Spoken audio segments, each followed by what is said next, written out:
Hey everyone, welcome to another episode of V-Life, where we're talking how to live a more vulnerable and therefore we believe through that a more victorious life. I mean, who doesn't want to live a victorious life? Doesn't that sound appealing?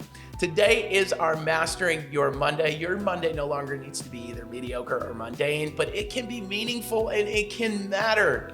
Have you ever been around somebody that just loves to debate? They love to just be a well-actually person. They just love to say what's on their mind. It doesn't matter who's around. It doesn't matter the audience, the crowd, or the community, but they just say whatever's on their mind. And maybe you're not in agreement with it. And so as that begins to happen, you begin to start feeling this burning sensation inside of you. You begin to feel your blood boil and you begin to feel the anger and the rage begin to just pent up inside of you. And you're in that situation in that moment. Have you ever been there before?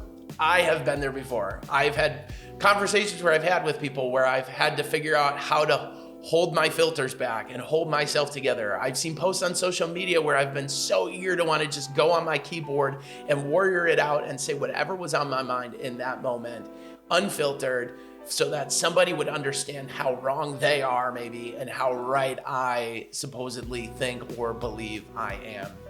But there's a moment that exists right before anger begins to be unleashed on someone else. And it actually is the moment where anger is unleashed in us and on us. It's so momentary. There's milliseconds in between when it starts in us and when it potentially either comes out of us or it simmers down in us. But before anger is unleashed on anyone else, it oftentimes is unleashed in us first. And anger really ultimately begins to become the danger to what is desired. It's our peace interrupted. It's our situation that, has your anger ever caused additional issue to show up in your life because of a moment where you reacted instead of maybe properly responded? We've all been there. I think we all have a situation where looking back on it, we wish we had done things a bit differently. But today we're gonna go ahead and figure out how we address our anger before it actually attacks us and then ultimately begins to be unleashed and attacks somebody else. So how do I address my anger before it attacks me? I believe there are three things that help us be able to accomplish this. The first one is this: listen before you take or share a position on anything. Lead with your ear. Ask good questions. And it's really tough to ask questions as we're listening to something that we feel like doesn't make sense at all. But maybe sometimes the best question is, how did you get to that conclusion? How did you get to that answer? What has caused you to feel this way about that particular thing, situation that they're talking about? So I like to say it this way: lead with your ear. Lead with your ear, not with your mouth, because when you lead with your ear, it creates more productive and potentially more life-giving conversations than us just leading with our mouth. So listen before you take or share a position. The second part is this: respond, don't react. Again, way easier said than done. Respond, don't react. Be a person who carefully observes. Ask yourself this question: would I want, if I was in the other side of this situation or conversation, would I want somebody to react to me negatively? Would I want somebody to be yelling at me? Would I want somebody to unleash their anger on me? Or would I want somebody to respond calmly to a situation that I may be going through? So respond, don't react.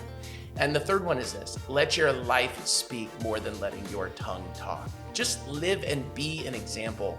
You know, the truth is getting in arguments or getting in situations where our anger begins to boil up in regards to our connections with other people, letting that anger boil up actually doesn't often create any kind of productive moment.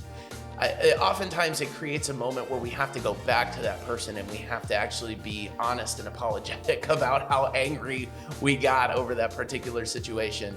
It really doesn't ever produce anything great. And the multiplication of anger actually causes more issues. And we're not looking to multiply anger.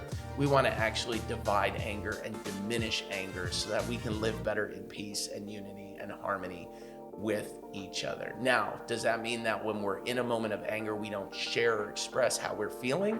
No, but there's a productive and there's a constructive way of doing that. I think there's a way to be able to express how you were angry about a situation without needing to show it through and in your emotions. Take some time to cool off a little bit, let things simmer, and maybe share the moments that are still smoldering a little bit but aren't a full-fledged fire. Here's the thought for the day. Your life will become less stressful. Less stressful. I'll just say it one more time for anybody who's listening or watching. Less stressful when you give up your right to anger and offense. Some of us find anger and offense to be our right. I'm allowed to do that. I'm allowed to have my position and I'm allowed to have my say. And while that may be the case, you may be living a more stressful life than you really have to be. And it can be emptying you and taking more from you than actually giving you anything. Do you want to know how to be less angry? Maybe you're angry at yourself. You're angry at what life has provided. You're angry about how you have not lived out your purpose as much as you would like. If you want to know how to be less angry, look out for the outcast. Look for the people who are in need, because when you see how people are in need, it will change your perspective on what you believe you are owed or you are due. So that is today's Mastering Your Monday. I hope this Mastering Your Monday will ultimately change how your Tuesday looks, and it would be a more vulnerable and more victorious life. Before you go ahead and go to your next video or whatever the case may be, would you do me a couple things? Would you like this video? Would you subscribe to this channel? And would you go ahead and hit the victory bell for future notifications of what's to come? And I believe that as you do that, you're not only helping change your life, but you're helping change someone else's potentially too. I'll see you in the next video.